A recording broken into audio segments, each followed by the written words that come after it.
Alrighty guys, I got my hands on the brand new Rasasi Hawas Verde. Happened a lot quicker than I thought it would. This one popped up on TikTok Shop like last week, and so I immediately placed my order and just got it in. It actually shipped out really quick. Back when I bought Hawas Cobra and Malibu from TikTok Shop, I think probably from the same seller, it took a little bit longer to ship and actually get to me, but not this time. And the elephant in the room is kind of like, what's going on here? You know, because the Rasasi Hawas lineup sat completely vacant for like years. And then they put out ice and, you know, a couple here and there. And then this past year, they've just gone hard and just putting out like, you know, 4, 5, 6 releases in a year. So I don't know what the plan is going forward, but here is the bottle.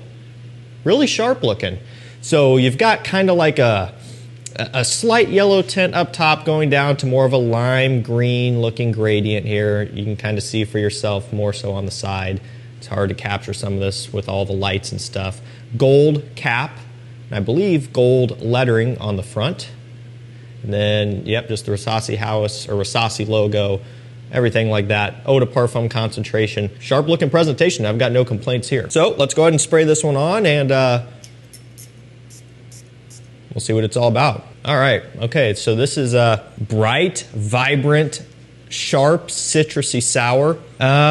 Interesting. Now, you look online and you see people say, oh, it's going to be a Pacific Chill clone. Oh, it's going to be a PDM Greenlee clone, right? You see all these things. Well, right here off the initial spray, I'm not getting Greenlee. I'm more so getting a little bit of a sour Pacific Chill mixed with almost a little bit of like an Eros Energy type of lemon, sour, bergamot, lime sharpness. Anybody who's familiar with the new Eros Energy, I mean, it is sour, it is punchy, it is strong off that initial opening, big time. And this kind of has a similar thing. Also, you know, Pacific Chill by Louis Vuitton, of course, has a very, very upfront, strong lime note as well. So I'm getting that here. It's like very, very sour, very citrusy, very sharp. It reminds me of something else too. This is gonna bother me. Almost like a little bit of a Tommy Bahama, like St. Bart's type of kick as well. Mainly has this, again, the lime, but a little slight bit of a saltiness, just a tiny small bit, like a tropical smelling, summery vacation type of smell. That is really what this one is. And when I'm smelling it, it's reminding me of something that I have had and worn and smelled for years, kind of bringing back the initial memory of when I smelled that type of thing for the first time, which is kind of why I'm throwing a dart at something like Tommy Bahama, St. Bart's. Just that sour, punchy lime. I don't know, that's one way you could look at it as well. So I'm curious about the notes here because I really didn't look too hard when I initially bought it. According to Fragrantica, we've just got 5 and they're not listed in terms of, you know, top, mid, or base. So we've got amber, patchouli, rosemary, green apple, and lime. That's really all we're working with here. So, you know, no salt, no watery notes, nothing like that. Lime, by far the key player here, no doubt about it, but also a lemon, also a bergamot. In my opinion, I'm definitely getting those as well. And then, I don't know, in terms of patchouli, amber, not quite yet. Again, this has only been on my skin for a couple minutes here. Those could start to come out as we dry down further, maybe a little bit of patchouli, a slight bit. Now, you know, when you look at this, it's very green, right? Is this an overly green smelling scent to me? And again, as of right now, not really. Now, when you think of like a Greenlee or something like that, it has other notes to go along with the green apple. Okay, so the oak moss and everything like that help to give that one more of a green type of smell. And typically when you look at other green fragrances, you have more than just, you know, some sort of citrus or green apple or fruit or whatever it is, right? You typically have a pretty heavy focus on, you know, maybe aromatics, maybe some sort of neroli, petitgrain, floral type of deal as well to kind of allude to that smell, right? So there's different ways you can go about making a green fragrance. For me, this is it's a little bit green, but it's mostly just pure sharp, sour, lime, citrus off the opening is mainly what this is. I'm noticing that as it's setting down here, I'm getting a little bit of a sweetness. So maybe that's where some of that amber and patchouli is starting to come into play. As far as, I think they listed off, what was it? Some sort of aromatic rosemary. I'm not getting a ton of that yet. But yeah, for sure the lime, maybe a bit of that green apple off the opening as well, but again, mostly lemon.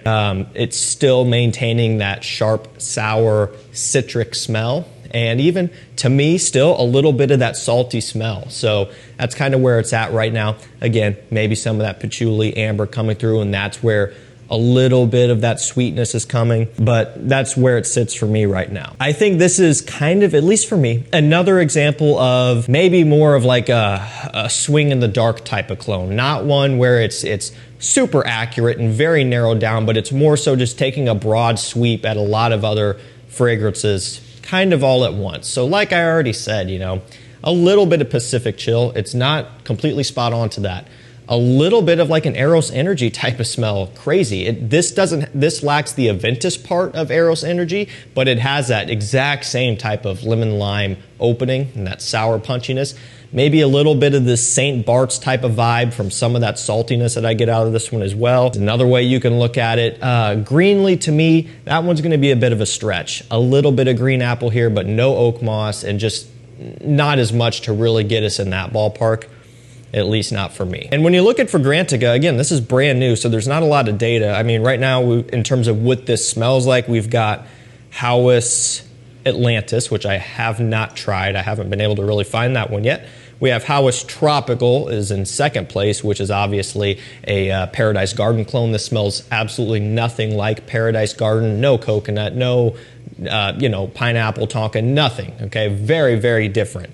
And then what is this one? Malibu. Same thing. Malibu kind of has a little bit of that Les Beaux, Les Parfums type of smell. This doesn't have any of that either. Hawas Ice smells nothing like ice. Ice is pretty sweet, actually. Hawas Black, that's kind of like a Creed, Absolute Aventus, or like Nishane Hassavat type of smell. Definitely nothing like that.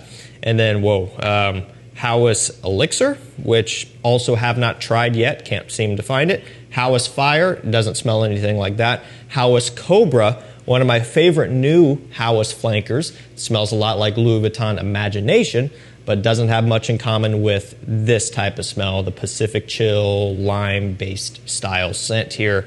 Hawas, which one is this? This is, Hawas Diva, so that's a woman's one. Haven't smelled that. And then that's it. Like, we don't have any comparisons to any other designers here yet in terms of this. Like, Latafa Assad is thrown in here as well. So again, there's just not much. People haven't tried this yet, really. So that's kind of where I'm at with it, okay? Just chances are you've smelled something like this before in one capacity or another. And again, don't expect this to be a dead-on clone of really probably about anything, at least not for me. I think they're incorporating a lot of aspects from a lot of different really good and really popular scents. As far as, being released right now, not good for us anyway here for a lot of places in the United States. Some of you guys down south could probably pull this one off all winter if you're in Florida or something. This is unfortunately not good timing because it's cooling off pretty quickly. That being said, I can tell you, I do really enjoy this. This might be one of my other favorite new Hawas releases. It's not going to top Cobra for me, I don't think, but I think it might be behind Cobra in terms of my new favorites that I've tried so far. I really, really like how this smells. I like this type of thing, to be fair. Not everybody likes strong citrus. Not everybody likes a sour, punchy scent like this. If that's not you, then you're not going to like this. But I will say, again, I'm going back to it here. You still get that lime, that lemon smell, but man, you're getting some patchouli amber coming in now. It's starting to balance it out a little bit, just give you a little bit of an extra depth or richness behind all of that citrus. Truth be told, I can see this one being a really popular one next year, next summer. Time will tell in terms of performance. So far, I mean, I did a few really healthy sprays on my hand there to kick things off, and this stuff is projecting really well. I don't see this one wearing off and being a skin scent anytime soon. I predict that this is going to be a good performer, a long-lasting scent with, again, good projection throughout, especially when you get some heat on it. Let me know your thoughts down below. What do you think of all the Hawas flankers here? Have you tried them? Do you like them? Do you hate them? Are you going to try this one? I like it a lot. Can't wait for it to get a little bit more readily available, and I think it's going to do well next summer. Thank you guys so much for watching. Stay safe, stay healthy, and we'll see you tomorrow with another one. Take care.